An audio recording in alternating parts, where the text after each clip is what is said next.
Hi guys, welcome back to our channel. In today's video, I'm going to show you how to install APK files on PC.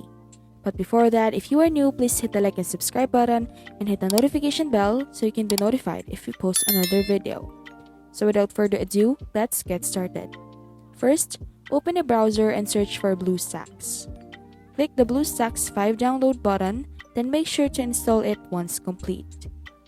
To begin running or installing APK files, open the BlueStacks that you installed, and in the right section, you will see the menu. Click on the APK icon called Install APK, or you can just simply press Ctrl plus Shift plus B. Once you do it, your file explorer will be open. Find the APK you want to install, click it and click the Open button to install. After completing these processes, you can now open the application you downloaded. However, in case you are experiencing any lag in BlueStacks, you can just go to its settings. Then under the performance section, go to CPU allocation and change its settings based on your computer to have a better experience. That's it. Thank you for watching. We hope you learned something from this video.